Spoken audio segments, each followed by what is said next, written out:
all of a sudden, all the women and my ex got into a vehicle and just left. When they came back later that day, my ex pulled me aside and said, "We need to talk." And I thought this whole time it was because of something I had done. And he just broke down and was just like sobbing. And he could barely even get the words out. He said, "I'm losing my family. I'm losing everything. I have to be gone by tonight. And all I can take is what I need to survive." And one of the phrases was, "You need to leave and go far away to repent and never come back." And he said, "And all the other wives have to come with me. You are the only one that can stay." Oh my gosh. It was a very traumatic and emotional day for everyone. Everyone was just wailing in tears because they had to leave their children. It gave predators open availability to these unprotected children.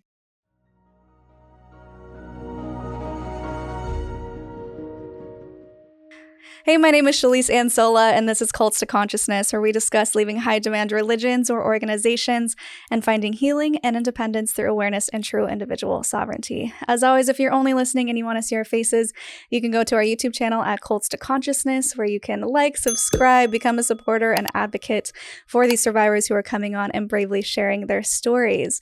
We also love seeing those comments from you guys. Remember, our guests do read them, and it's so amazing to see all of the words of encouragement that you do leave for them after these interviews have aired. So today's guest, I was really excited to connect with her. We have been talking a lot about fundamentalist Mormonism, specifically the FLDS with the Warren Jeffs sect. You've probably heard of him. He is now in prison. You may have seen the documentary Keep Sweet, Pray, and Obey on Netflix, which dives into the FLDS specifically. Today we are hearing from someone for the first time who was actually a polygamous wife in the FLDS. She was the second wife out of 5. She had a few children while she was in. We're going to hear all about how she started to deconstruct, realized she needed to get away from there, and how she was able to escape with her children, and she is thriving now, and I'm so excited to get into her story. Thank you so much for joining us, Ceci Hendrickson. Hi. This is going to be a good time. I feel like there's so much that you and I can cover, and I can't wait to get into it. Yeah, it's going to be great because for those of you who don't know, I grew up in mainstream Mormonism. Ceci was part of the Fundamentalist sect, meaning she did things way better as a Mormon than I did because she followed the original prophets, Joseph Smith, Brigham Young, until there was the split when the government said you can't practice polygamy anymore, and they said, watch us, and they created their own branch. Although some have said, no, we didn't branch off. We are the original church. Is that how you feel? Yep. I mean, I don't now, but I did. Yeah. We're not a branch. The mainstream church is the branch, right? Technically. Fundamentalists, come on. What does that mean? Yeah, exactly. So this compound specifically, and it was a compound, I'm right in saying that, right? It's actually kind of its own community. It's insulated.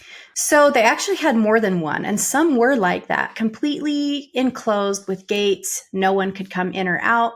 The community I grew up in and lived most of my life in was a little more open, I guess you could say. There were people, outsiders, that came in and out, but they were always watched. They had people, following them, making sure that they only did certain things. There was only certain areas that they could go into and not interrupting the community and what we had going on there. And people leaving, coming and going. If you had to go into town for, let's say, a doctor's appointment or something, you could do those things, but it was very controlled. How long are you going to be gone? A man has to go with you.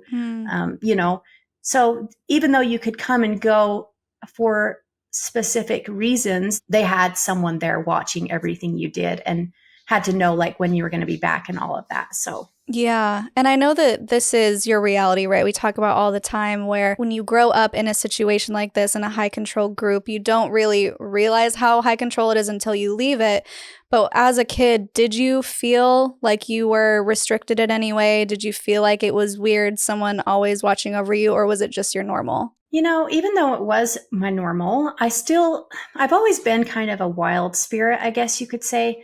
And I always just felt why do I have to ask about this? Or why do I need to let so-and-so know that I'm leaving town? I remember one time, this was after I had kids, And we'll get into like this part of my life. But when I went into town one time without telling the man that was like over me at this time in my life, I got into some serious trouble. I got a phone call from the bishop, like asking where I went, why I was gone. And I had taken my kids with me as well. And I got into like some big trouble for that as well. Oh, wow. Even though it was normal, there's still that part of you, if you are anything like I was, where you're just like, why? What's the, like, I'm not going to do anything that I shouldn't. Like, I just want to go into town by myself, you know? So. And it almost makes you, at least for me, and this was my experience growing up Mormon, which is nowhere near as strict as that, obviously. But when they keep telling you, you can't do this, you can't do this, you can't do this, it almost makes you wonder, like, why? What if I did do this? Like, you start thinking about it more instead of just not having it on your brain at all, just like the extreme purity culture. And I know for you guys, you were expected to have your first kiss on your wedding day, right? Yeah. So when they're like, you can't, it almost makes you want to do it more because you're like, well, why? What's going on? What's the big deal? Yeah, like, what's it going to hurt? Like, so we talked about Warren Jeffs briefly in the intro, and a lot of people may not be familiar that the person who ran the church before that was nowhere near as strict. And I know that the switch happened. It was Rulon, and Rulon is the one who was in charge. He was the prophet. And then his son, Warren, is the one who took over when Rulon passed or when he was sick. And that happened when you were 12. So I'm wondering if you could give us a little bit of an insight as to the drastic changes that happened during that time. For sure. So when Rulon Jeffs was the prophet, there was rules, like pretty similar in like the ways of how you dress, how you would carry yourself as a FLDS member. And the beliefs were very similar to the Mormon church. But the things that changed were Warren Jeffs becomes the prophet. And then all of a sudden, instead of just wearing a dress, okay, you wear a dress.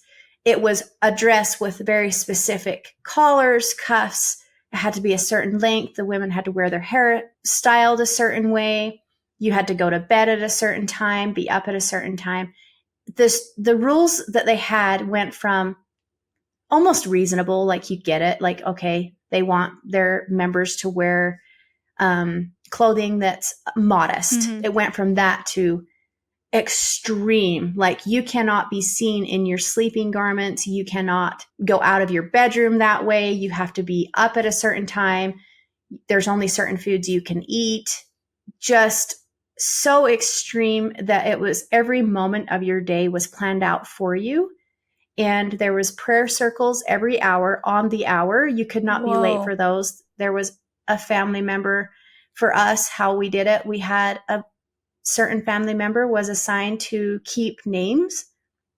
So at those prayer circles, she had a clipboard with all of our names listed out. If you were there, you got a check mark. If you weren't, obviously it was documented. And it was the same for class times in the morning and at night as well. Just very extreme control of your time, of the way that you did everything that you do in a day. So that was the biggest thing I feel like that changed. And also what I've been told in the past is the recreational stuff. So you were forced to either smash or burn your TVs or toys, and you all of a sudden couldn't have anything to play with. What was that like as a 12-year-old? When I was 12, I had already like moved past that point in my life. I was already taking on very large responsibilities, cooking for our family, taking care of children. I had already stepped into that motherhood role, even though I was a child. And so I didn't feel affected as much by that rule of getting rid of your toys and things. The only thing I can remember that may have affected me is I did have a couple of collectible dolls that were porcelain.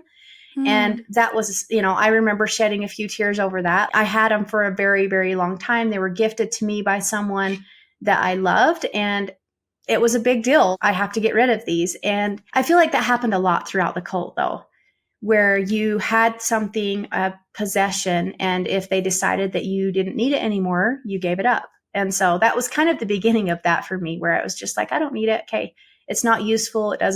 it doesn't serve the Lord or the church or this purpose, so you don't need it. Mm.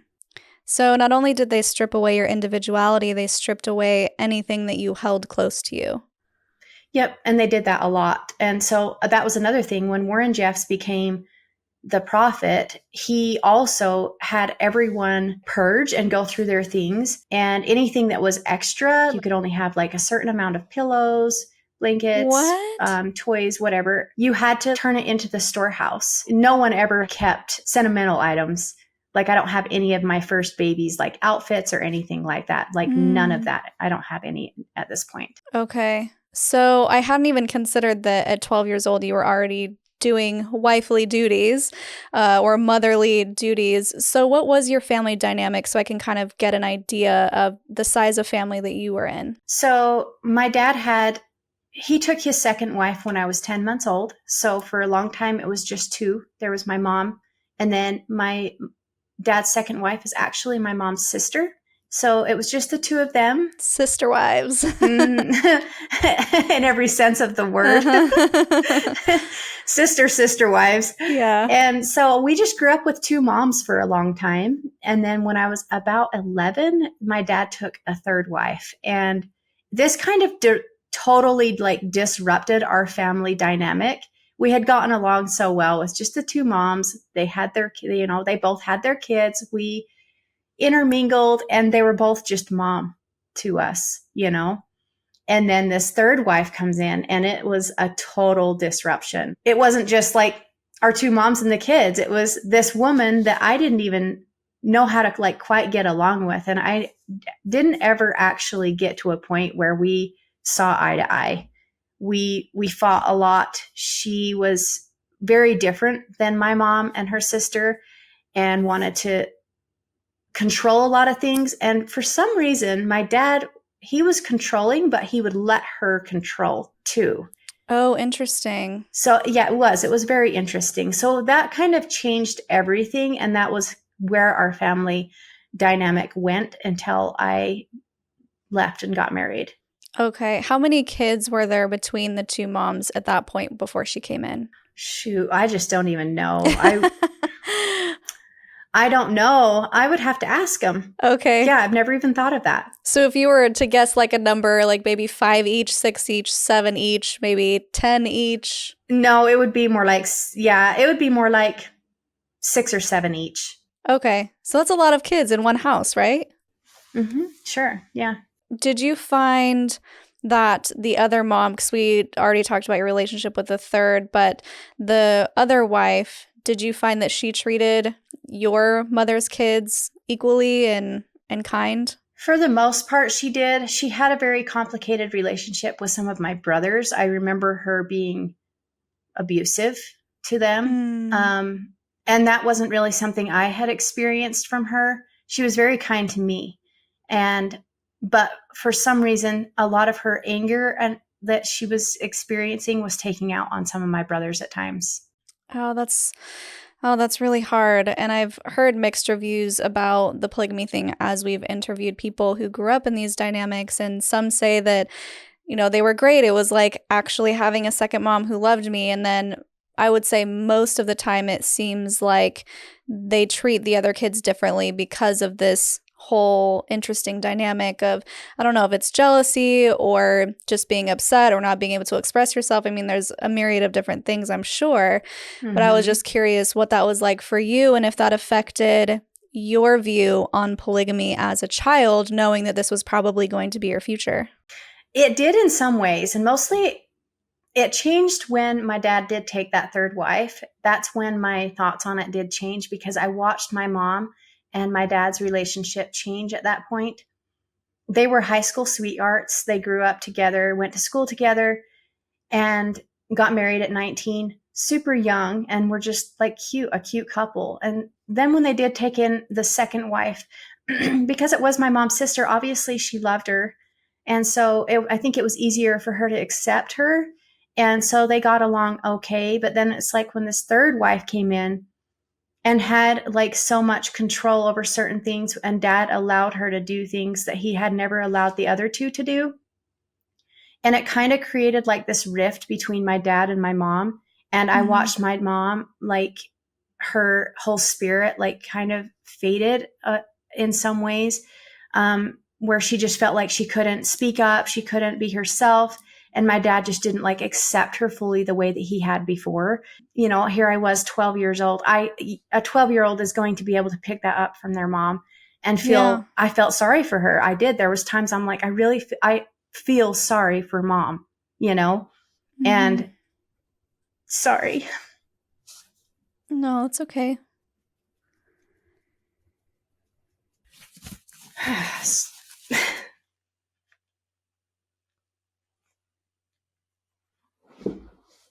It's always funny when like certain things come up about a certain part of your story that have never like come up before, or they have and you've just like kind of ignored it. Yeah. I'm very protective of my mom. Yeah, and that's totally understandable. I've felt the same way about my mom. I'll do anything. Yeah.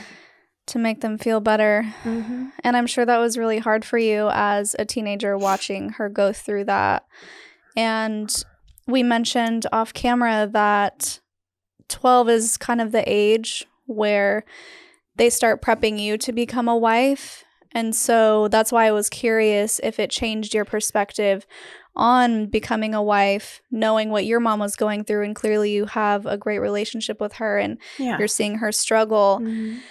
And so when they did start preparing you for polygamy, how did you feel about that? It was more of like, I don't really have a choice. And I was starting to experience, this was right around the time, well, a little bit after that, 13, 14, I feel like is when it really started to hit me. When I was like, okay, this is my life. Is this really what I want? Or should I be a little rebel around this time? And I started to sneak out and do like meet up with boys in the community that I had like a little teenage crush on. And it was around that time where I really did start asking that question, like, should I just leave with one of these kids, like, and just go start my life? But I didn't want to miss my mom. That was the one thing that kept me there, was mom. I wanted to stay there and have her in my life. Of course, going out and leaving with one of these boys would have meant I was on my own. I was then going from being, you know, a teenager in a community, a cult, to being what they call, you know this, an apostate on the outside without any support at a very, very young age. And that scared me.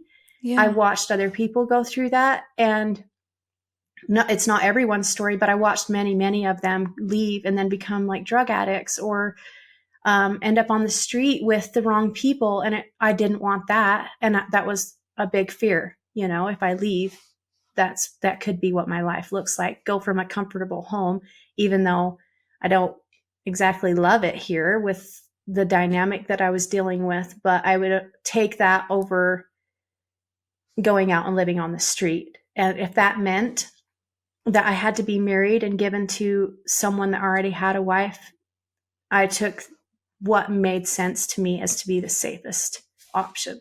Yeah, it makes total sense. And that's something that we also speak on, which is when people say, well, why don't you just leave if it was so bad? A lot of times it's children in these situations and they don't know any different. They don't know how to be in the world, especially in a community that is so isolated. And another thing with cults is they demonize the outside world and they tell you if you leave, you will become a drug addict. Just look at Ceci or whoever. And they make an example of them as if that's the rule.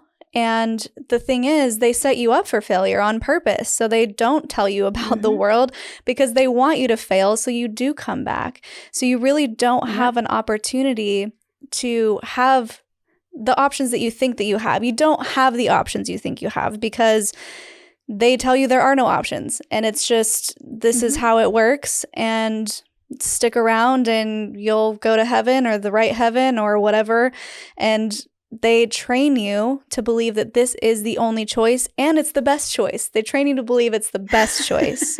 And so you think, okay, if I leave, not only am I losing my entire community, my family, my friends, I'm losing my salvation. I'm losing my spot in the afterlife. And then I really won't see any of these people ever again. And the stakes are so high. So no matter how bad it gets, you don't know that you can get out of it. And sometimes you physically can't. That's exactly how it is. So at 13, 14, you're kind of being rebellious and doing your thing. Do you get caught? Do you get punished at all? Yeah, I definitely got caught. And I don't even know exactly how my dad found out that I was sneaking out, meeting up with these boys, but he definitely did find out, and he pulled me aside. And disappointing my dad was probably the next thing to me closest to death. I felt horrible seeing his disappointment. Like, he definitely carried it on his face, and he let you know that you were hurting him. And I felt horrible about that. But at the same time, he basically gave me a choice. He said, if you want to continue to do these things, then we're going to have to look at other options, and you may have to go. They had like little communities for people like that, girls and boys who were struggling. Then they would send them to go work somewhere, or just like kind of be isolated from everyone, because they wanted to keep you on track on your, in your faith. And if you had these distractions where you had like a crush on a boy, they thought that if they just like removed you from the situation where that boy was, then you would just like get over it. Mm-hmm. And so he told me that was one of the options. And then the other one was to get over it, figure it out, and listen to what they called, I think it's called home economic tapes or something like that. I can't remember the name, but it's Warren Jeffs talking, and he's like basically training you how to be a wife. And it's like cassette tapes, a whole set of them. I don't remember how many, but my dad said you need to listen to them completely all the way through twice. And then I want you can't go anywhere by yourself anymore. You can't drive anywhere. You have to take someone with you. And he had like this set of rules that I had to abide by and basically become worthy and ready to be married. I was 15 at this time, and I was married when I was 16. So there was a year there where I literally became the good girl. I was like, okay, whatever dad says, that's what I'm going to do. And I poured my whole heart and soul into becoming wife worthy. At 15. Mm-hmm. Oh, wow. I'm just imagining myself at 15. My goodness, I was not wife worthy at 15. I mean, who is really? It's like you are learning who you are. You are pushing the bounds. You're figuring out what you like, what you don't like. As far as even just with boys or whoever you're attracted to, it's like, this is what I want. This is what I don't want.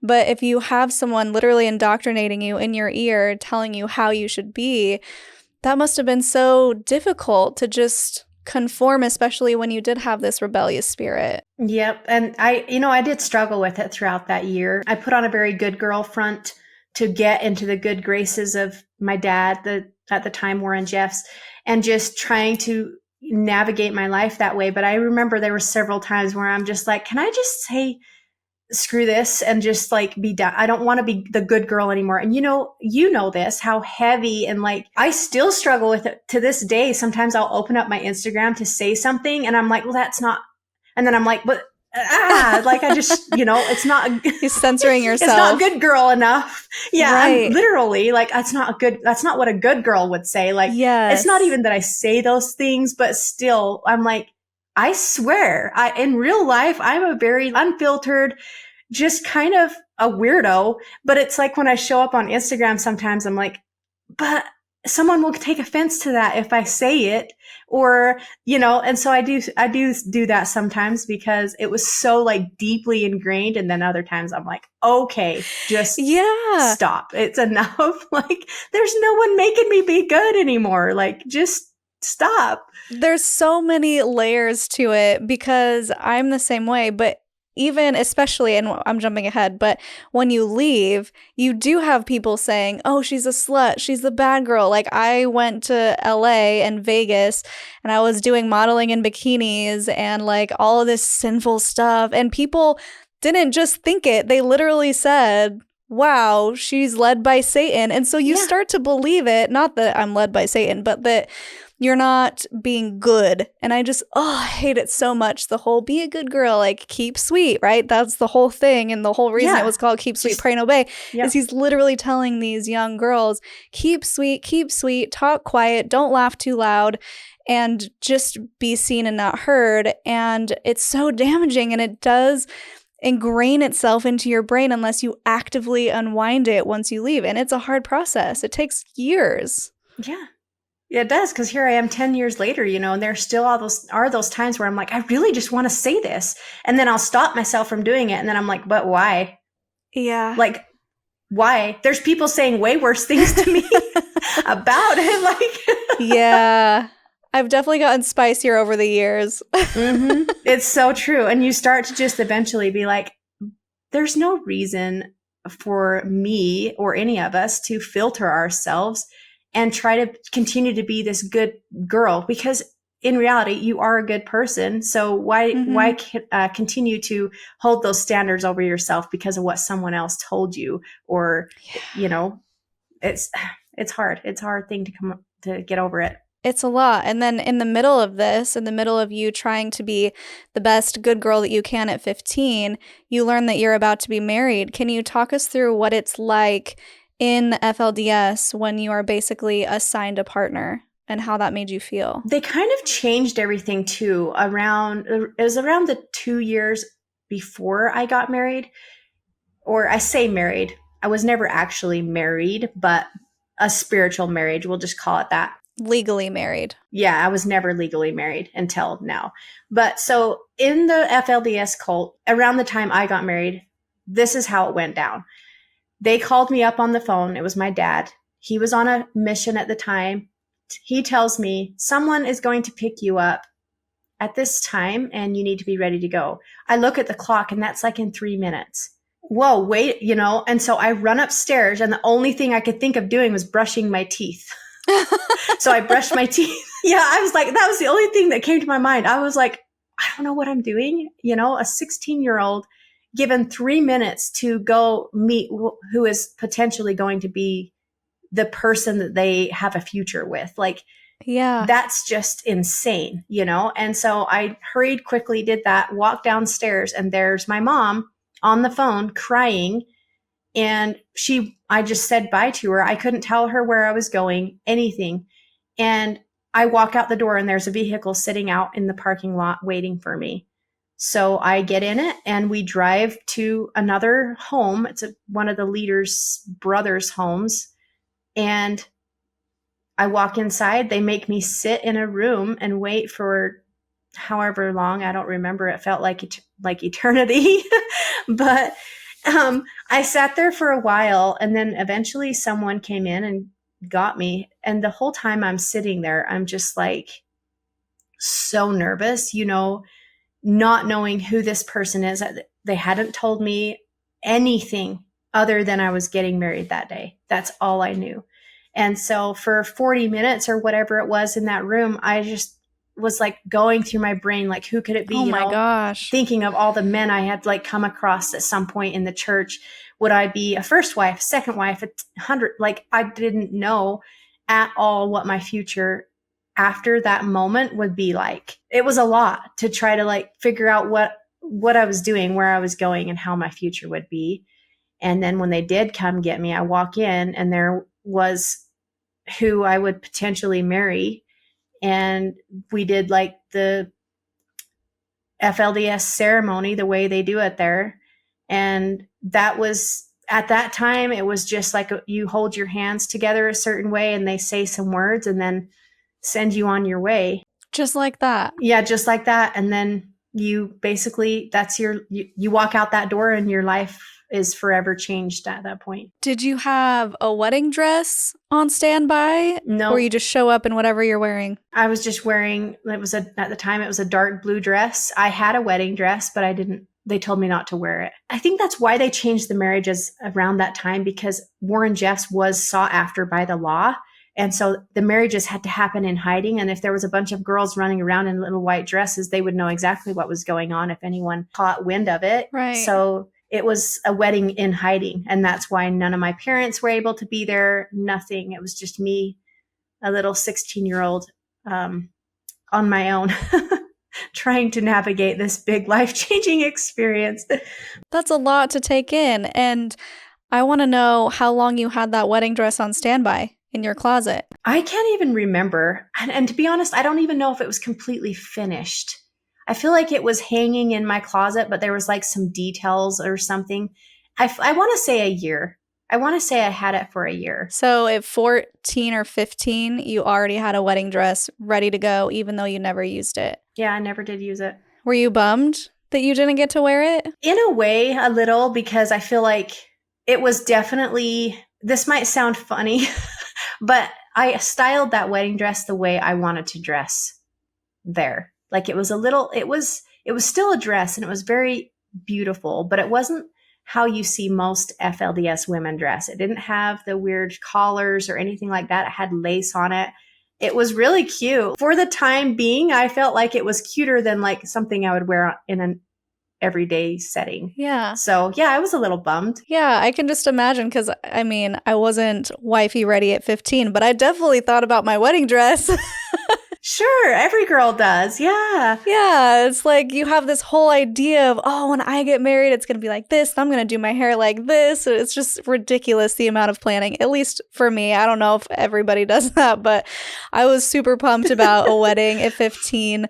I mean, I thought I was going to get married at 19. That's a whole different story, but that's like Mormon culture for you. Yeah. I didn't, but yeah, I can just imagine that you would be a little bit bummed. You don't know who you're marrying. It's not a big celebration. Did you have a celebration afterwards with family, or it was just, that's it, you're done? No, that's it. Like him and I went on a trip for a few days shortly after, like within the first week. But other than that, it was very low key, next chapter kind of thing. What's going through your mind when you see him for the first time? Like, what does he look like? Are you thinking, oh, that could work? Or, oh, this is the guy? Or, I don't know about this? Or like, how old is he? I think the only thing, honestly, that went through my brain in that moment was, I've seen him before. I've seen him before. And then I was like, and he has a wife and some kids. And in my brain, I was like, they're a cute family. Like them as a family was cute. I didn't think that me being a part of their family would be cute. Like I didn't think that far ahead. It was more of like, oh, I've seen them before and they have a really cute family.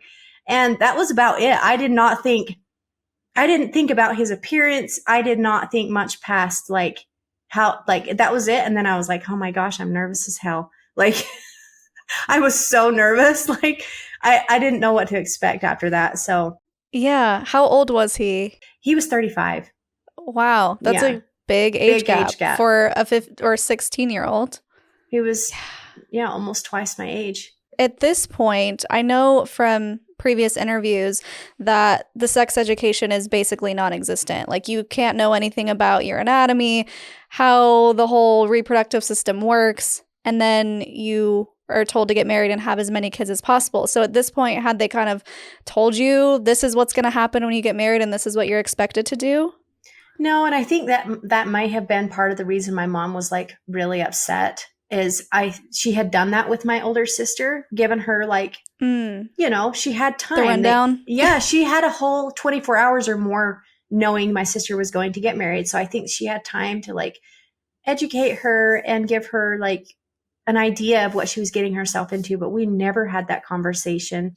It was literally just go get married. And I went and got married. And then that conversation was actually between me and the guy at that point. And it felt I was so scared, and I actually thought that we were doing something wrong and that he was wrong. I remember thinking, there's no way that this can possibly be right. Like what he's telling me is absolutely not happening. I was so scared.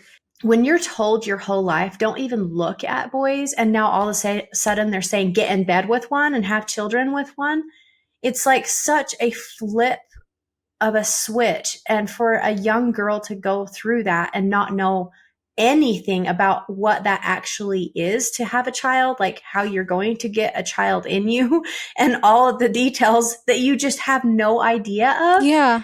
It's very traumatizing. I'll just say that. Like I was in tears. I remember I went in the bathroom after he like explained everything to me and I just cried. I was like, this isn't real.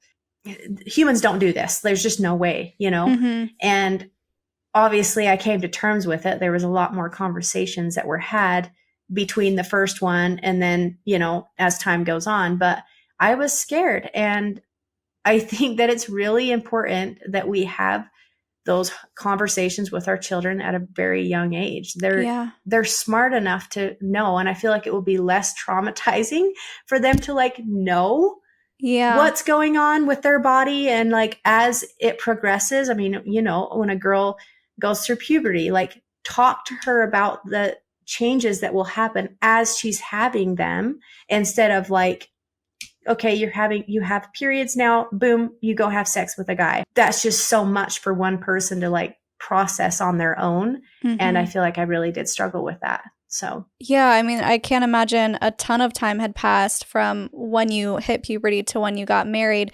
Did they explain what the menstrual cycle was about, or did they just say, you bleed now and this is what you do? That's basically how it went. My mom was the one that explained it, but there was a lot of restrictions on moms too, as far as what they could talk about with their kids about babies, about your body, about your menstrual cycle, about any of that. That was very monitored. My mom was very vague, I guess, about it. She only told me what I needed to know to take care of the very present things happening. But there was no why my body was doing that. I had no idea the details of the reason for it. The only thing I knew is that you had to have periods if you wanted to have children. Okay. That was it. So you knew they were related, but you didn't really know how or in what way. Oh, it drives me crazy, which is why we've done whole episodes on purity culture, because it is so damaging when you try and protect this vulnerable population from premarital sex. And I say protect in air quotes.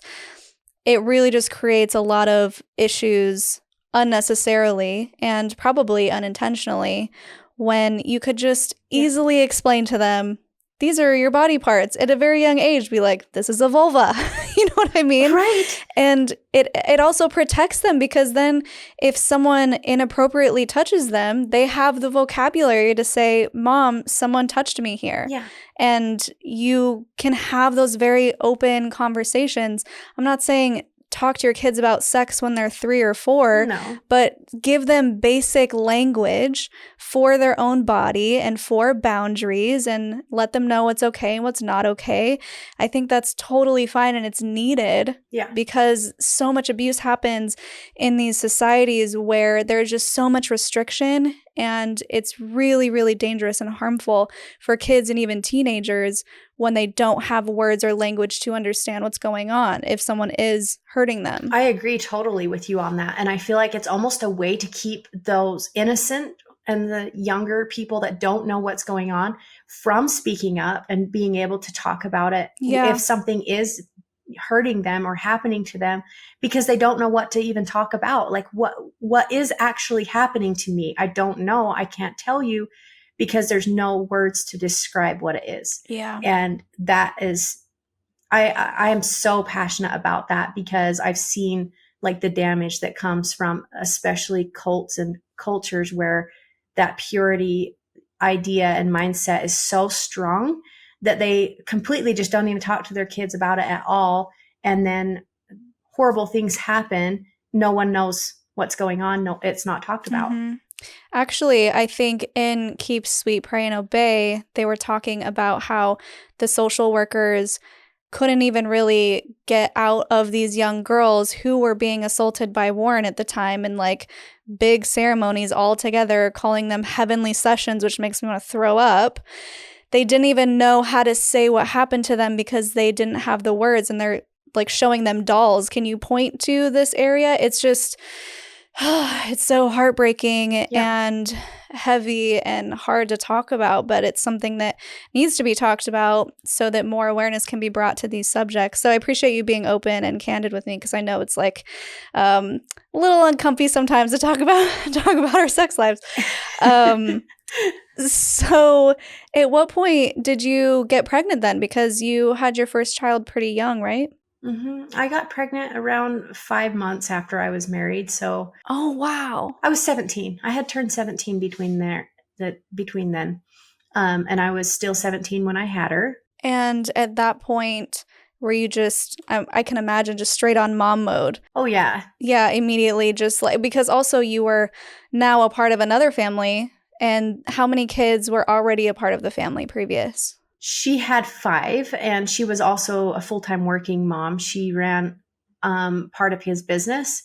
And so at that point, I literally just took on mom mode. I was the mom that made most of the meals, picked up the kids from school. Even though they went to like home schools or whatever, there was still that like exchange that had to happen. Yeah. So I became a mom immediately, even though like even before I had my own child. So that is so much to consider. I'm just trying to wrap my brain around what it would have been like for you at 16, 17. Not only are you joining a family where there's already another woman there, you don't know this guy. He's almost twice your age. You get pregnant immediately and you have 5 kids to take care of. Was that just so overwhelming, or how did you handle that? it was almost like expected of me. And so I never really considered my own feelings about it, to be honest. Okay. I think I just like took it on and I was the black sheep of the family because here I was interrupting their family dynamic. And I totally understand that now. At the time, I didn't really understand it when I was there in it. I was like, why do they hate me? Why does everyone hate me? But now looking on it, I'm like, wow, as her, the first wife, now having to share her man and having this woman or this girl, I was not even a woman yet, taking care of her children and trying to navigate my own teenage things that I was experiencing so much. And I'm sure there was times where she just was like, you know what, I could just slap you. I know that she felt, like I was probably in her eyes just another child trying to take over. And, her and I did not get along. I totally understand it now. Yeah. It was a lot. That part of it, I feel like there were times where I was like, can we just be friends, get along? We have to live together. Yeah. We had very, very different personalities, and we never really did get to that point. Yeah. Were you able to grow to love this person? Not her, the guy you spiritually married. In a way, I don't ever like my kids have asked me this, and I always just tell them I loved him, but I never was like in love with him. And a big part of that reason was to do with the fact that a lot of men from the FLDS aren't able to emotionally connect. I'm not even sure why that reason is. It may be because there's so much on their plate all the time, trying to work and bring in thousands and thousands of dollars for the church and just trying to remain a certain type of guy for the church, raising a perfect family with no mistakes, all of these things. It's a lot of pressure. So there's not really any time to like connect emotionally with this person. And that's where love grows, is if you can connect with someone on an intellectual level, that's when you fall in love. And so there was never that in our relationship. So I loved him and appreciated him, of course, but there was no like, I love this guy to the moon or anything like that. And of course, when you're sharing someone, there's also that dynamic where you almost have this guard up all the time because you know that they're not fully your person. With you. Mm-hmm. Yeah, that was going to be my next question, because I wondered when these other 3 wives after you, right, came along, if you felt that jealousy of like, wait, no, this is my guy, or if you ever got to that point of feeling that affectionate love toward him. I did get jealous, and I think I've talked about this before on other podcasts, but the jealousy I felt was less about going and having like intimate time with him as him paying attention and noticing me as I am as a person, being appreciative of me, my personality, my individuality, and just noticing. A guy from there is not really going to do those things because they want all their women kind of to be the same and to just do their, put your head down, do your job. If I call on you to come spend intimate time with me, then I do. But that's not really where the jealousy came from. It was more of like just being noticed and appreciated, actually mattering in this dynamic. Yeah. And so like if I saw him noticing another woman or like giving her special attention, that's where the jealousy came in, where I'm like, I'm here too. Like, do I need to yell? Like, what do I need to do? Like, what can I do for you to like pay attention to me? Because I've been over here huge and pregnant for 3 months and you literally not even like hugged me, kind of that sort of jealousy. If you call it jealousy. Sometimes I'm like, maybe it's just a pregnant woman needing a time and attention and love. I don't know. I mean, pregnant or not, everyone wants that. Everyone wants to be seen and noticed and recognized. And especially if you're going through pregnancy, that would just heighten everything. Yeah. And something that you just said really struck me, where you're like, if he calls on one of us to go be intimate. So it seems like, because you were saying it, you didn't really feel jealousy when it came to that there didn't seem to be any sort of love there. Is that kind of how you felt? It was more transactional. It's just like, okay, now it's time to try and get pregnant. Yeah, I feel like that for the most part, because very little of that intimacy has to do with the woman. Okay. It's not about her feeling a certain way or feeling cared and loved for. It's more of just, it's taught right there in their culture and in their scripture. Sex and those types of things were only to be done to have children. So you can't even do it recreationally, or you're not supposed to? No, you're not supposed to. That's a bummer. It's not for pleasure, especially not for the woman. Yeah. So, yeah. So it was very much a transaction, yeah, because only time you were doing that was to have a child. How close were your kids in age? They're all about 2 years, roughly. Okay. Wow. Okay. And I had 4 of them. 4 kids. So at this point, after your 4th child, were there 5 wives living in the home altogether? Yep. By the time I had my 4th child, he had gotten married to 3 others. What was that like? Just having 5 women in one kitchen? I really quite got along with most of them. For the most part, like we kind of just became friends and tried to co-navigate this crazy life with tons of kids and all this responsibility, homeschooling, cooking, cleaning, keeping up with a big home, and just all the things, and you had the only way to really like survive, because that's really all you're doing is surviving, is to just make friends with the people that you live with, even if you don't totally like get along. At some point, you just have to be like, hey, we live here in this house together. We have kids that we're raising together. Like you kind of develop. I feel like there was probably more feelings of love towards a few of them. You're kind of bonding together. Yeah. I've seen some comments in the past of some people saying, and I feel like they're guys saying this, they're like, women should be happy about sharing the home and someone to help them clean and cook. And I'm like, okay, from a dude's perspective, like I can imagine that some of that sure would be pros to the situation. But from your perspective, were there more pros or cons with living polygamy? Well, people think, well, why wouldn't that be better to have multiple women in the home helping you cook, clean, raise your children? Think of this. With every woman that comes in the home, there's 5 or 6 more kids. So does it really help? Right. Does it really help? No, I don't think so. I don't. Like all it does is like brings more mouths to feed, more messes to clean up, more people. I'm just like, there's no pros here, guys. Like, come on. Well, I'm glad to hear you say that, just because I kind of had an eye roll reaction to that comment, and I was like, ugh, but obviously I haven't had that experience, so I wanted to find out from you what you actually thought. But it makes total sense. It's not 5 women taking care of one family. No. It's 5 women taking care of 5 families. There's no pros to it. And that's exactly how it was with every woman that came. They had their own set of children. Like they had children too. And the family just gets bigger and bigger. By the time our family was the size it was when I left, we had 20 something. I don't even remember the exact number. Children under one roof. And, I have like 30 plus siblings myself at this point. So families are big there. And there's just nothing easy about providing and taking care of that many children. Nothing easy. Yeah. And something that I wanted to ask you about from your other interviews that I've seen in the past is that there was this point where Warren just started sending people away. And are you comfortable talking about what happened with your family unit and how that panned out? Sure. Yeah, I can talk about it. So Warren Jeffs did start sending people away for various reasons. And it was a very,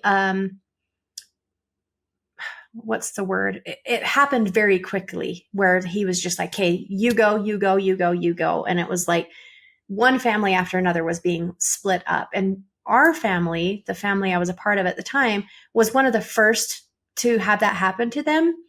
And it was just like a random Tuesday. I don't know which day, but it was a random weekday. And all of a sudden, all the women and my ex got into a vehicle and just left. And I'm just like sitting there. Like they didn't ever do that without being like, hey, we're running to the store or this or that. And I was actually scared shitless at this time because I thought maybe they were going to get blessings, like a church blessing of some kind, and I was being left behind.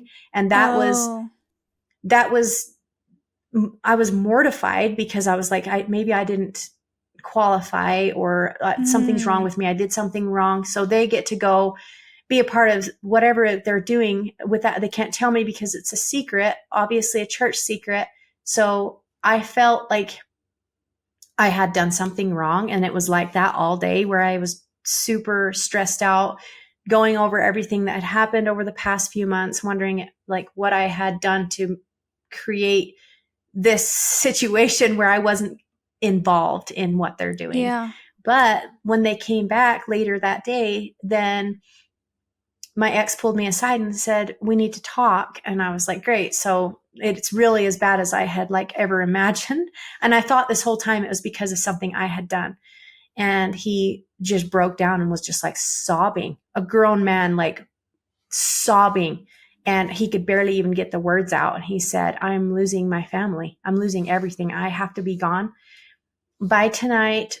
And all I can take is what I need to survive. And then he told me the exact words that were said to him.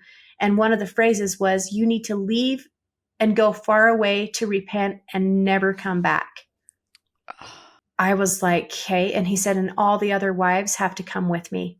He said, your name was named, but it was named as you are the only one that can stay. And I was oh like, my gosh, what is happening? So that it was a very like traumatic and emotional day for everyone. Everyone was just wailing in tears. Everyone, because they had to leave their children. They made them leave their children behind? Mm-hmm. Yeah. I'm trying to understand what the benefit of that is. Like, why would Warren want to do that and remove the women too? I have my own ideas on this. And I still I believe this even to this day. If you remove influence, positive influence or protection from children, you can then manipulate. Yes, you can manipulate them easier. You can make them into who you want. So if there's a protective parent, a mom or dad that's like, no, I don't think we should do that. That's not right. We're not doing that with my child. Then that stops them from being able to do whatever it is they were going to do. And with the FLDS, if you remove the parents, what do you have? A lot of children without that protection. And the leader can literally say, go do this, go do that, go do this, go live with this person. And horrible, horrible things happen and have happened because of that separation. And I haven't talked about this a lot, but I do know that after a lot of parents were removed, it left the children completely exposed. And it gave predators, which I believe Warren Jeffs and every single one of the men that were close to him are predators, open availability to these unprotected children. That's how I see it. Oh my gosh, that's heartbreaking. And now are you the one that's responsible for all these 20 plus kids in your house? So 2 of the moms had arranged for their children to go live with their relatives. And so they were all situated by the end of that day before everyone left. But I was still left there with 2 of the other moms' kids for a short period of time. It wasn't long at all. And they were then placed with relatives as well. And then I went and moved back in with my dad's family. Okay. And they let someone else use the big house that we were in. Wow, they just ripped everything right out from under you. Just pulled the rug right out. Yep. And that they did it to so many families. Like that was not, even though we were one of the first, it happened over and over and over hundreds of times for weeks and weeks and weeks after that. It was just like this huge purge of people that left hundreds and thousands of children parentless. Was this the first time that you started to consider you had an option to leave now that you were no longer a part of this family structure? Yeah, it was right around that time where I was like, hey, the reasoning for them being kicked out did not make sense at all. And it raised a lot of questions of like, okay, so if they can just make this up about people, then they can literally make anything up. They can literally do anything they want to. And people will just do what they're told because that's what everyone does.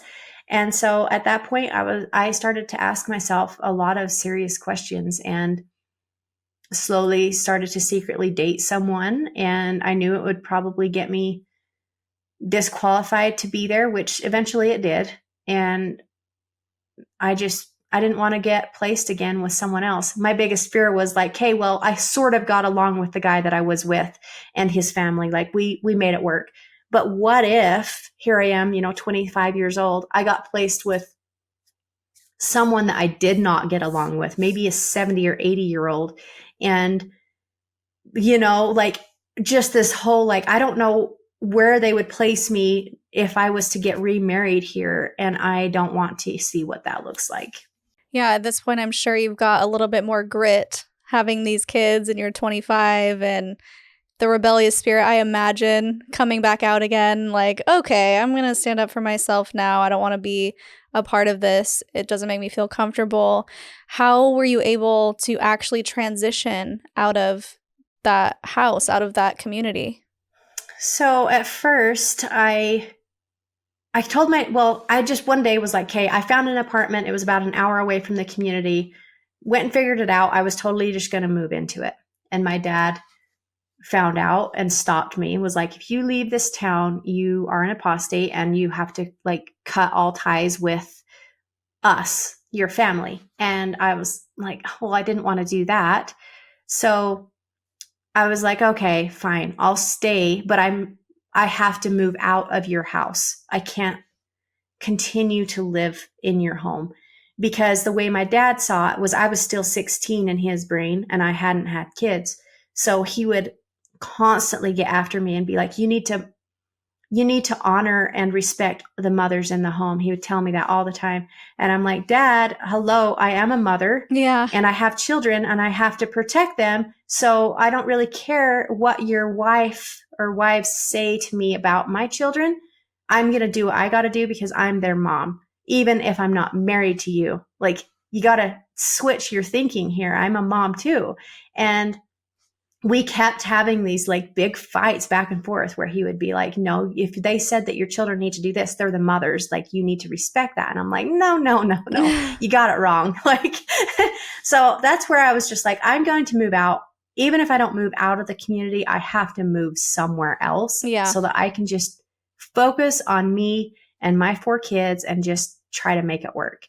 And I had become a non-member at this point. I don't know if you understand what that means. If you're a member, you're like accepted. You can go to church. You can take part in shopping from the storehouse and all of that. If you're a non-member, you don't get to go to church. You kind of lost your place in that scenario, this go to church, shopping from the storehouse. Now you are kind of on your own, even though you still live there. It's so weird and it's kind of complicated to try to explain it. But so as a non-member, I was like, I'm not shopping from the storehouse anymore anyway. I might as well just go live my life. Like, there's nothing at this point keeping me here. And I was still dating this guy secretly too. So that comes out of the woodwork. Everyone finds out. I get in super big trouble. And then my dad's like, okay, you know what? Go ahead. You can move to that apartment an hour away, but you have to stay checked in. I'm going to be calling you every morning and night for class. The bishop's going to call you every single day. And so even though you don't live here, you're still like have to live your life a certain way. And I was like, okay, fine. You know what? That's fine. At least I'm not living here. So I move. And that's kind of where the shift started to happen. Like I made a couple of friends that were not in the FLDS and we talked and I was like, you know what? This is really messed up. All of it is completely messed up. So I became pregnant at that time and I didn't have support really from the guy that I had been seeing. So it was like he was all about me until I became pregnant. Oh. And then all of a sudden he was like, Toodles, you're on your own. Sorry that happened. That was his mindset. And he at one point even told me, I never even asked for this. I never even wanted a baby. And I was like, but we talked about a baby like several times. Like it was a very obvious conversation that we'd dreamt about what our baby would look like. Oh my gosh. So I was like, what? Like, so you were just lying that whole time? Like, wow, I had no idea. And so I thought I would have support with my 4 children being pregnant, and that fell out from underneath me. And the church obviously at that point was like, you're on your own. And they came, picked my kids up, and I became homeless at that point. Oh my gosh, Ceci, they just came and took your children from you. I called them and was like, I don't have the support. I have no idea what I'm doing. And here I was pregnant. So it was like, well, they were calling me every day too, checking on me, making sure I was doing everything just perfect. So it was kind of like this thing where I was like, I guess you're right. I'm wicked, evil, horrible person. And you're right. My kids need protected, because I did not know that the depth or even close to what was really, really going on within the FLDS cult at this time. I was still very, very much protected from the truth about what they were doing, even on like the ranch and all of that with the younger girls. I did not find that out until after I had my baby and she was like a year old. The arrest with Warren in Texas because of the CSA happened a few years before you found out. Yeah, it happened quite a while before, like 6 years. Oh, wow. Before I found out. Okay. Yeah. And I mean, it's easy to keep people in the dark when they don't use the internet. Right. And so, and they literally told the people several times, if you look at anything on the internet, it could disqualify you from being a part of the community, being able to be used by the prophet is the term they would use a lot, which is absolutely disgusting. Yeah. Now to really know what that means is absolutely awful. But back then, when you heard you can't be used by the prophet, it meant there was no life for you. Like there was nothing more. Yeah, extreme information control is a huge part of being in a cult. When they restrict what you can and cannot look up, or sure, search, ponder, and pray within our own resources. And if you get an answer that is different than the one that we're giving you, then it's wrong. Go back and try again. It's like, it's not really... Yeah, so wrong. It's like, there's so much more information to what they are sharing with you, but they keep it very much under wraps so that you don't find out the actual truth.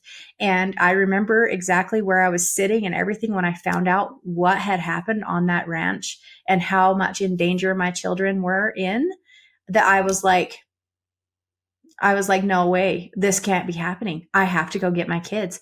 And I did what it took. I worked so much, saved up every penny I had, and went back for them. Yeah. So how long were you apart from your kids? 1.5 years. Because at this point, and I just want to make it very clear for everyone too, the mind control is still happening. Like, you were technically kicked out and you knew that you didn't want to be there, but that's still your reality. That's still your baseline. You don't really know anything else. Mm-hmm. And like you said, you felt that the best thing that you could do as a mother to keep your children safe was to keep them in that community, because you felt unprepared in this big, scary world that they've demonized your entire life. And so true. I can only imagine at that point when you're realizing my kids are in extreme danger, I can no longer let them be there. You know, one of the things we say is when we know better, we do better. And at that point, you knew better. And that's when you really did everything that you could to make a change. So what did that actually take to go in and extract them? I'm going to start first with the fact that it took me months to really deconstruct what was happening. Like, I remember laying in bed till 4 or 5 a.m. listening and watching videos and just researching every piece of information that I could possibly get my hands on, and talking to other people who had been in those really, really messed up situations and had actually been hurt themselves. And they were like, girl, you got to go get your kids. This is horrible. Like, it's actually worse than you ever imagined. And I gaslit myself a lot, where I'm like, it can't be that bad. Like, how can something I believed my whole life be so horrible? And eventually I was like, okay, I've talked to enough people who have been in the details of the horrible story that I don't have a choice. Mm-hmm. And I moved. At this point, I lived in Colorado, and I found an attorney here in Utah, and she advised me to move to Utah since my kids were also in Utah. And I relocated. That took a few months to do as well. Save up money, got to move, and then get situated. You have to be living in the state for a certain amount of time as well before you can call it your, I don't remember residency? the word, but until you can call it, yeah. You have to be living it, like in Utah. I don't remember if it's like 3 months, 6 months or something, but you have to be living here to be like, okay, this is where I live. And so after I had lived here long enough and all of that, we got all the documents we needed. We went in to the community and tried to get my kids the first time, and failed. Couldn't find them. They weren't at the address that I had for them. Mm-hmm. And I didn't know where they were. I actually was afraid that my dad had gotten wind that I was coming. I had tried to keep it as quiet as possible. But one of the things that they would do is, if they heard a mom or dad was coming for their children, they would put them somewhere where you couldn't find them. They'd hide them. They would, put them in hiding. And so I was afraid that's what he did with my kids. And that really scared me, because I was like, well, where could they be? At this point, they could be in Mexico or Canada or somewhere so far away that I can't touch them. I can't get to them. And that added a lot of stress on to the whole situation. And then eventually my sister, who had left like shortly before I went in for my kids, told me she saw my kids somewhere in town. And I was like, oh my gosh, like, find out where they live. So she did. And so we went in almost exactly a month later and was able to successfully get them. But at that time, I kind of thought my daughter might not be with my boys, and for sure found out, like, no, she hadn't been with them for almost a year. So it was just my 3 boys there with my parents, and I was able to get them that day. And I had to like fight for my daughter in a completely different way. Found out she had been with my ex that whole time, and him and I had talked a few times over email throughout that year, and he never once like mentioned to me that he had her, which really, really broke my heart, because I could have been repairing my relationship with her throughout that time, and I had no idea that I could even have access to her or even any of it. And so I was really heartbroken over that, and extremely upset at him for keeping it a secret when I should have known, but eventually we worked it all out and decided between the 2 of us, it was better if the kids were all with one parent or the other. Like, if they were visiting him, they all visit him. Mm-hmm. If they are going to live with me, they need to all like be living with me. And then, just to keep them together. And that was my goal all along. And I told him that. I'm like, he did not support my decision to go get the boys at all. He was like, no, really? I will not support you in that. I think you're making a mistake. Yeah. And so I did that completely on my own. I didn't have like his support in that at all.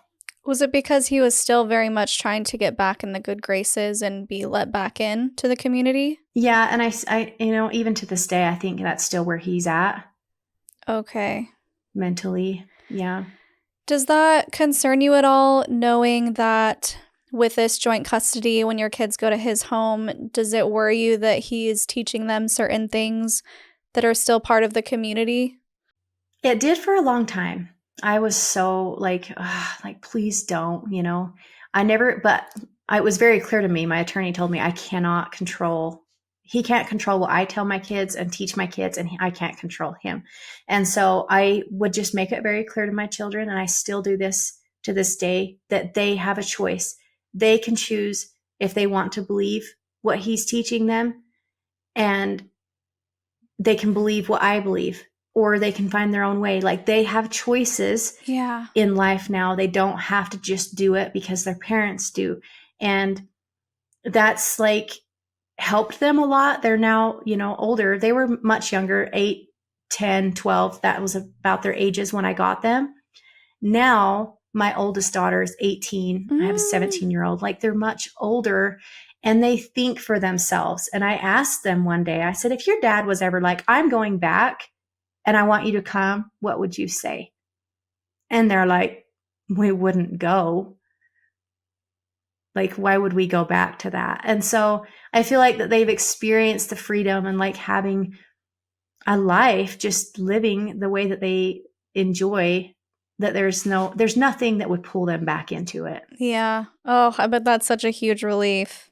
For sure. For a long time, I was like, the kids are so like, I don't even know what the word is. Impressionable? Yeah, the kids are so impressionable. I told you I don't remember anything. Kids are so impressionable.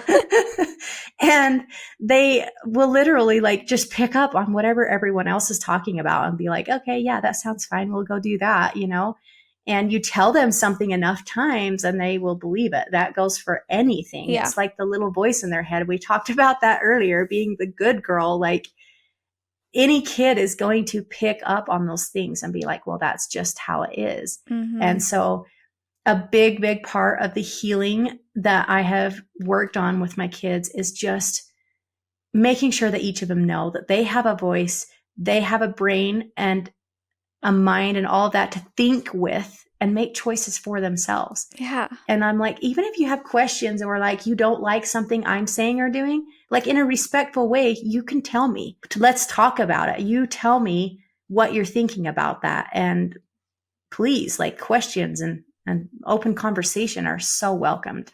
Man, Ceci, they got lucky that you're a great mom. You're doing all the things. I love it. Giving them options, giving them space to grow and be themselves. I mean, I can't imagine after living with you on the outside, they would be like, yeah, I do want to go wear prairie dresses and have bouffant hair. It just doesn't sound like something a kid would choose. I don't think so. They were very hesitant coming with me, though, in the beginning. Like, obviously, there had been like some stories told to my kids about like me and my choices. And so they were like, no, we don't want to come with you. Grandpa says that you're like bad. You don't have a testimony of the prophet anymore. And my son like pulled me down towards him. And he was like, Grandpa said that you don't have a testimony. Is that true? And I said, that's not true. But the reason I said that was I do have a testimony. It's just not of what you think it is. Right. And later I had to explain that to him. I'm like, I have a testimony, my own. That he's not the prophet. My own. That he is not the prophet. Yes, absolutely. Yeah. Like, it's a lot to try to like explain to a kid in 5 minutes, hey, you need to come with me. It's actually really bad here. And I'm like trying to save you. Right. Yeah, because they have no concept. Like we were talking about earlier, It's just their reality and that's all that they know. Mm. And so I'm sure now you probably have conversations where they're like, hey, Mom, thanks for getting us out of there. Yeah, and there's so many, they have their own stories too, where they remember things, and they're like, that really sucked, and I'm like, I know, like, it's a good thing that we're out now. Yeah. Things are not looking good. So let's talk about your out now story, your consciousness side. I know you got remarried, you had another child together. Yep. You guys just look like the happiest family on your Instagram with your photos. I'm like, oh, they're so cute. How are you doing we now? We really are. Like, I mean, meeting the man that I married, his name's Aaron. He's awesome. For the longest time, I was so afraid of even letting a man like get really close to us as a family. And part of that was like, there's just so much baggage there. And so it was hard to finally just let someone in and let them see everything. Just like, this is what it is. We came from a high controlled religious cult and my kids were left in it. I wasn't with them, like explaining all that to him. He handled it all with such grace. To this day, sometimes I'm like, I don't understand. Like, how did you just like, okay, well, I want to learn more about it. And he did a deep dive into like learning more about it. And I learned actually a lot while he was doing that. Yeah. And I was like, okay. But it's also helped us like as a family, just like grow and learn and heal together, helping the kids like understand even what they went through. He's had those conversations with them as an outsider.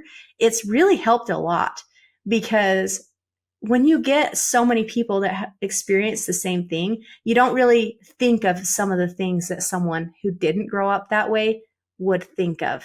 Does that make sense? Oh, yeah, totally. That's my husband now. Like even teenagers dating. Yeah, even like teenagers dating and stuff. Like he'll tell me stuff and I'm like, oh my gosh, yes, we should talk to the kids about that. Like, I'm just like, right. I didn't know. I don't think about it, like, oh yeah, you are right.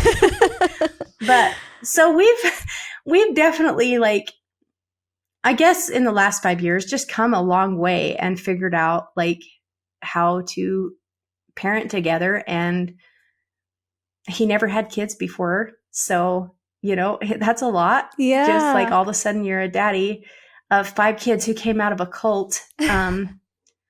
It's just a lot of, 4 of them came out of a cult and then a baby, but you get what I'm saying. Yeah. Like it's a lot, but we've come a long ways. And I feel like that we are just living life and making it work, Yeah, and you have a clothing line, Pink Valor, which is so awesome. Pink Valor. I would love for you to just tell people a little bit of how it's kind of morphed and changed over time. Yeah, so when I very first started it, I was pregnant with my last baby, and I wanted to start a clothing line right after I left because obviously we made our own clothes.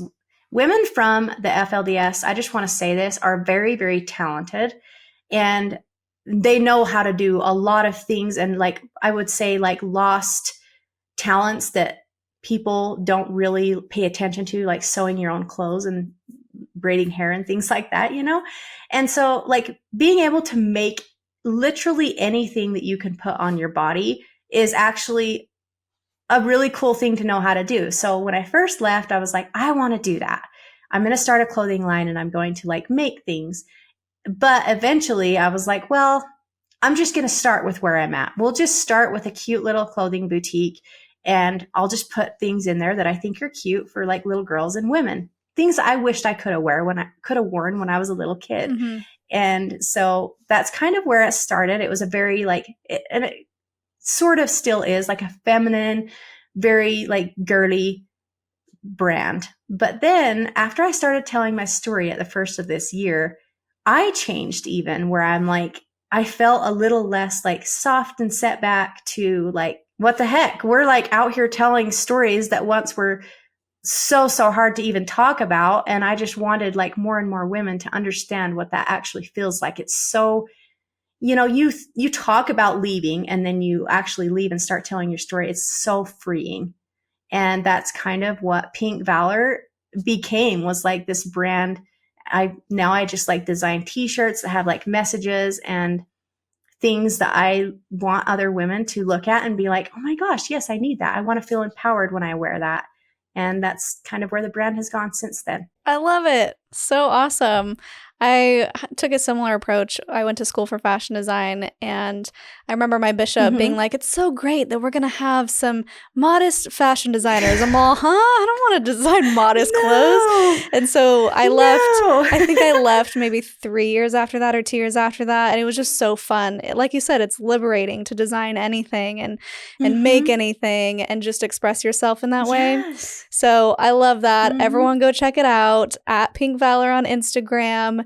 Support small businesses. Thank you. Yeah. And then we definitely want to shout out your Instagram, cc.hendrickson. You've got almost 100,000 followers over there. You're really doing a thing. I started telling my story in January of this year. And at the time I had 2,500 people. Oh my gosh. So all that growth has happened in the last 10 months. That is insane. It's a little intimidating sometimes. I'm like, whoa, like I talk to thousands of people every day.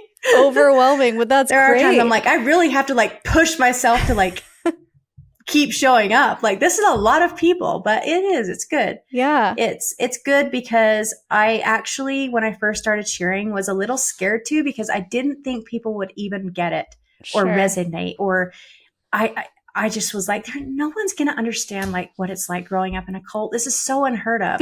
And then I started sharing my story and I was like, whoa, wait a second. Actually, this is crazy. There is so many stories and people out there who have been through something very similar. I'm literally like blown away by it. Yeah, it's wild how many people can relate. And even people will comment and say, I didn't grow up in a cult, but I had narcissistic parents, or I've been in narcissistic relationships, and everything that you're saying is almost identical to my experience. So there really is a need out there to step up and share your story. So I'm glad that you have been brave enough and courageous enough to do that, because clearly through your Instagram, people want to hear from you. I guess so. That was a surprise to me too. That's awesome. Well, that kind of brings us to our Linda Listen sassy statement, as the viral video with the toddler goes, to someone who's pissed you off, or something inspirational. Up to you. I kind of went with something a little of both, to be honest. Ooh, let's hear it. Okay. Using your selfish desires to control others isn't bringing them closer to God. It brings them to shame and guilt. And a relationship with God isn't about that at all. That is a little mix of both. I like it. Very, very powerful. I feel I feel like people need to know that God isn't that shame. And I think one of the biggest things that I've had to learn how to do is forgive myself. Yeah. And it's hard, and it takes years, really. Like you said, the voices in our head will always pop up and be like, girl, be humble. And then I'm like, screw you. Quiet. Be like, I am. I'm going to say what I want to say. Exactly. Well, this has been so great. Thank you for coming on and sharing and being so vulnerable. Do you have any final thoughts before we go? Not really. I feel like, we covered a lot today. We did. Well, it was so great to hear more of your story. And guys, if you are still listening and watching, definitely leave some words of encouragement for Ceci. Go check out Pink Valor and her Instagram. And if you want to support the podcast, you can get some of our merch. It's not as cool as Ceci's, but it is pretty cool. We have some Apostates Unite shirts for our fellow apostates out there. And I'm sorry for what I said when I was in a cult. Lots of fun stuff. You can find that at cultstoconsciousness.com under the merch tab. And you could become a patron if you would like to support in that way. We have some tiers that are as low as $5 a month. And that would be great. You can find that at patreon.com/cultstoconsciousness. And if you like this video, I will link 2 more down here below that you can check out. And until next time, follow your highest excitement, be conscious, and be well.